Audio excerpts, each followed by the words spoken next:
Nosso Lar, de André Luiz, capítulo 23. Saber ouvir. Intimamente, lamentei a interrupção da conversa. Os esclarecimentos da senhora Laura fortaleciam meu coração. Lísias entrou em casa visivelmente satisfeito e perguntou sorridente: Olá, ainda não se recolheu? E enquanto os jovens se despediam, me convidava solícito: Venha, venha ao jardim, pois ainda não viu o luar desses sítios. A dona da casa conversava com as filhas, enquanto, acompanhando Lísias, fomos aos canteiros em flor. O espetáculo me parecia soberbo. Habituada à reclusão hospitalar entre grandes árvores, ainda não conhecia o quadro maravilhoso que a noite clara apresentava. Ali, nos vastos quarteirões do Ministério do Auxílio, glicínias de prodigiosa beleza enfeitavam a paisagem. Lírios de neve, matizados de ligeiro azul ao fundo do cálice, pareciam taças vivas, de caricioso aroma. Respirei profundamente, sentindo que a onda de energia nova penetrava em meu ser. Ao longe, as torres da governadoria mostravam belos efeitos de luz. Deslumbrado, não conseguia emitir impressões. Me esforçando para exteriorizar a admiração que invadia minha alma, falei comovidamente: Nunca presenciei tanta paz. Que noite!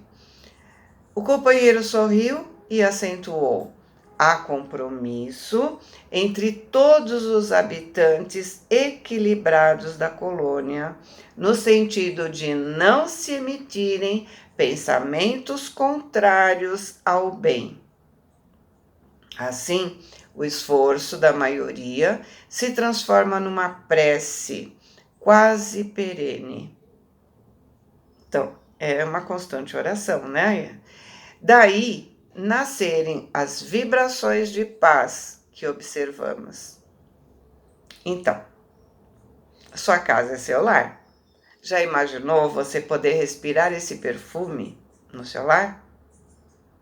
É só você ter compromisso de não emitir pensamentos contrários ao bem. Ou seja, não falar palavrão, não fazer fofoca, não fazer críticas, grosserias, tá? Simples assim. Após me enlevar na contemplação de quadros prodigiosos, como se estivesse bebendo a luz e a calma da noite, voltamos ao interior, onde Lísias se aproximou de pequeno aparelho colocado na sala, como nossos receptores radiofônicos. Lembrando que eles ainda não tinham como descrever melhor, né? Porque nessa época em que ele escreveu o livro, ainda não tinha assim televisão do jeito que a gente tem, né? Celular, enfim. E o rádio também ainda era muito precário, né? A curiosidade aguçou-me a curiosidade, né? Que iríamos ouvir mensagem da Terra, vindo ao encontro das minhas interrogações íntimas, o amigo esclareceu: não ouviremos vozes do planeta. Nossas transmissões se baseiam em forças vibratórias mais sutis que as da esfera da crosta. E eu perguntei: mas não há recurso para recolher as emissões terrestres? Sem dúvida que temos elementos para fazê-lo em todos os ministérios. Mas, no ambiente doméstico, o problema de nossa atualidade é essencial. A programação do serviço necessário, as notas da espiritualidade superior, os ensinamentos elevados vivem agora para nós muito acima de qualquer cogitação terrestre. Ou seja, condições temos, mas será que teremos equilíbrio para isso? Será que teremos mais um problema ao invés de uma solução? Olha o título do capítulo: Saber ouvir. Os ministérios ouvem, mas nos lares convém ouvir os ensinamentos elevados. A observação era justa, mas, habituado ao apelo doméstico, perguntei imediatamente: será tanto assim? E os parentes que ficaram à distância? Nossos pais, nossos filhos? E Elísias respondeu: eu já esperava essa pergunta. Nos círculos terrestres, somos levados muitas vezes a viciar as situações. A hipertrofia do sentimento é mal comum de quase todos nós. Ou seja, o aumento, né, o exagero dos sentimentos é nosso mal aqui na Terra. E ele continua, né? Por lá, quer dizer, por aqui, né? Somos velhos prisioneiros da condição exclusivistas, né? Meu marido, minha mulher, meus filhos, deixa que eu cuido, né? Eu cuido de tudo. E ele continua. Em família, nos isolamos frequentemente no cadinho do sangue e esquecemos o resto das obrigações. Vivemos distraídos dos verdadeiros princípios de fraternidade. Ensinamos a todo mundo, mas em geral, chegado o momento do testemunho, somos solidários apenas com os nossos. Ou seja, cuidamos de nós, dos nossos, os outros que se cuidem, né? Porém, aqui, meu amigo, a medalha da vida apresenta outra face. É preciso curar nossas velhas doenças e sanar injustiças. No início da colônia, todas as moradias, ao que sabemos, se ligavam com os núcleos de evolução terrestre, ou seja, ficavam ligados com os parentes da Terra. Ninguém suportava a ausência de notícias da parentela comum. Do Ministério da Regeneração ao Ministério da Elevação, vivia-se em constante guerra nervosa. Boatos assustadores perturbavam as atividades em geral. Mas, precisamente há 2 séculos, isso ele escreveu no século passado, então vamos passar isso para 3 séculos agora, né?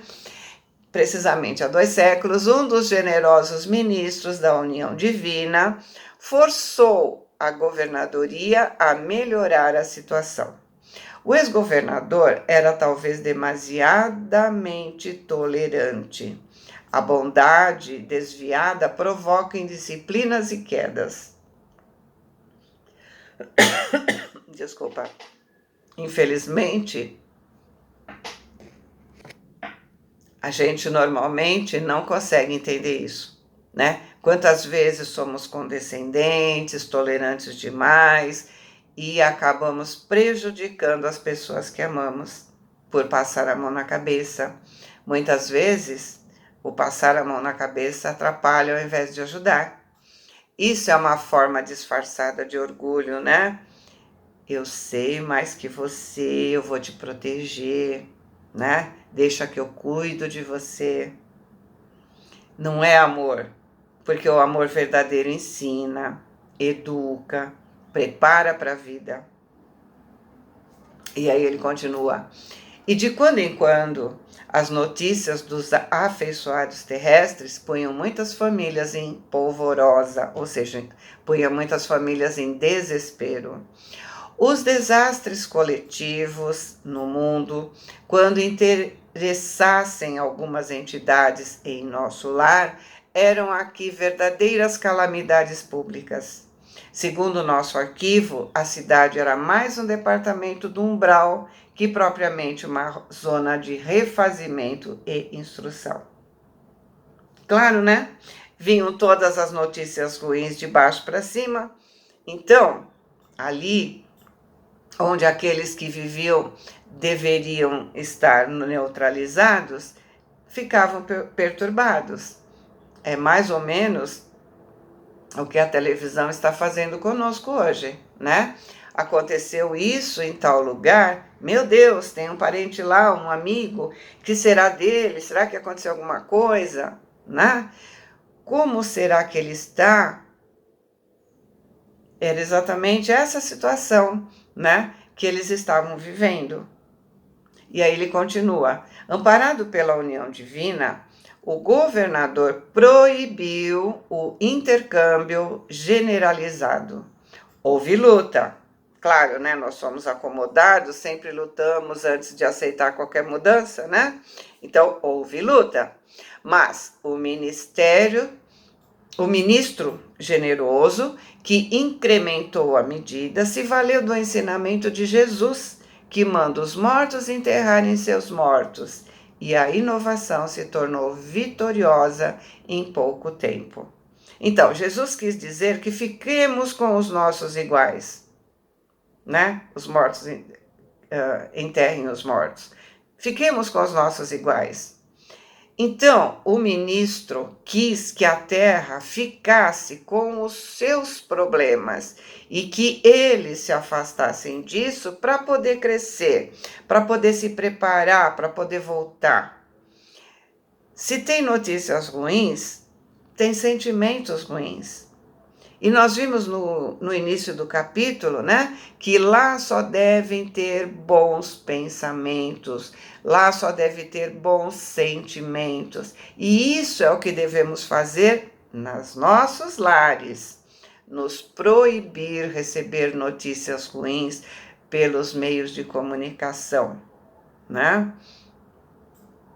E André diz: mas seria interessante colher notícias dos nossos amados em trânsito na terra.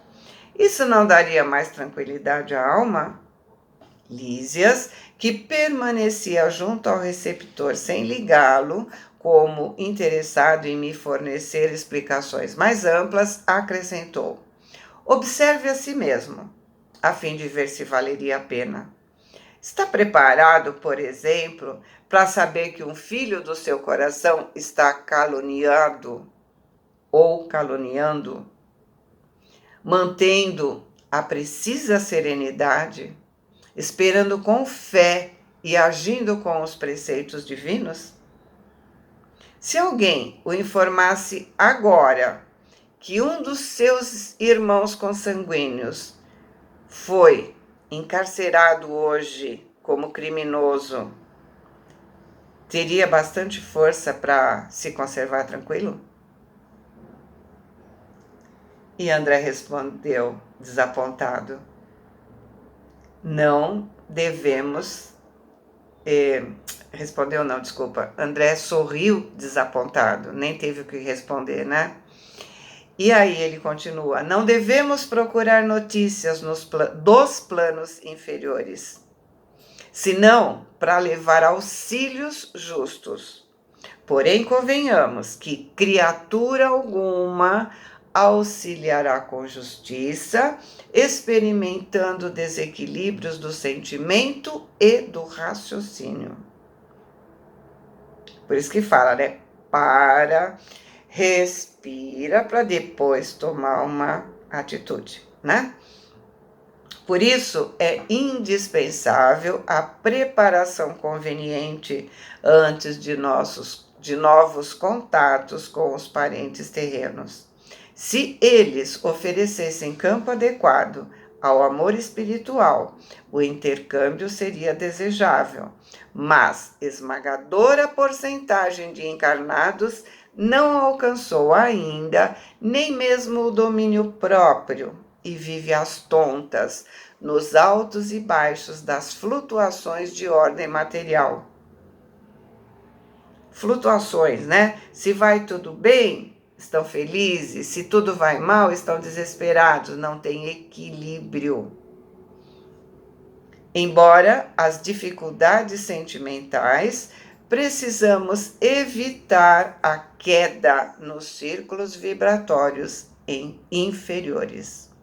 Mas, evidenciando minha teimosia caprichosa, perguntei: Mas, Lísias, você que tem um amigo encarnado como seu pai, não gostaria de se comunicar com ele?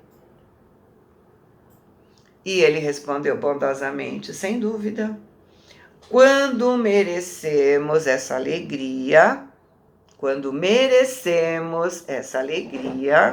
o visitamos em sua nova forma, verificando se o mesmo quando se trata de qualquer expressão de intercâmbio entre ele e nós. Ou seja, quando ele merece, pode nos visitar em desdobramento do sono. Mas não devemos esquecer que somos criaturas falíveis.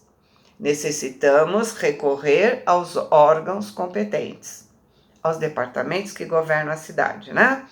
Que determinem a oportunidade ou o merecimento exigidos. Para esse fim, temos o Ministério da Comunicação. É importante notar aqui que da esfera superior é possível descer à inferior com mais facilidade. Mas existem certas leis que mandam compreender devidamente os que se encontram nas zonas mais baixas. Então, leis de compreensão, né? Paciência, tolerância. Não podemos exigir nada além da capacidade da criatura. É tão importante saber falar como saber ouvir. Então, cuidado, né? Porque a palavra, depois que sai da boca, já era. Não tem volta. Saber ouvir, procurar entender o que o outro está dizendo, não com pré-julgamento, não distorcendo, né? Não já querendo, enquanto o outro está falando, você já está maquinando o que ele estaria falando por trás daquilo, enfim, né? Saber ouvir. Nosso lar vivia em perturbações, porque, não sabendo ouvir, não podia auxiliar com êxito, e a colônia frequentemente se transformava em campo de confusão. Então, muitas vezes devemos nos calar e sermos um ombro amigo, que ajuda a aliviar a dor do outro, o desânimo, as dúvidas interiores. As estatísticas de quadros de depressão, de suicídio só aumentam. Está na hora de nós aprendermos a ouvir o nosso próximo e não apenas a nossa voz. Só assim podemos ajudar. E André fala: me calei convencido pelo argumento poderoso. E enquanto me conservava em silêncio, o enfermeiro amigo abriu o controle de recepção sob meus olhos curiosos. De que adianta termos notícias ruins? Queremos paz, mas assistimos filmes de terror, né? Queremos paz, mas assistimos programas que mostram uma fartura de tragédias. Nós queremos paz e vivemos com medo por assistir notícias de roubo, de assalto, de golpe, de sequestros, né? Nós precisamos parar de nos alimentar com lixo. Precisamos evitar ter contato com os que nos fazem mal, com aquilo que nos faz mal. Não é fugir da realidade, não é ser alienado, mas o que nos acrescenta saber quantos foram presos, quantos morreram na enchente, quantos morreram de Covid, quantos caíram em determinado golpe. Enfim, o que poderíamos fazer com essas notícias, além de ficar com medo de sair nas ruas? Isso só nos desequilibra. Por isso, ele inicia o capítulo propondo não emitir pensamentos contrários ao bem. Boa semana, Fiquem com Deus. Amo vocês.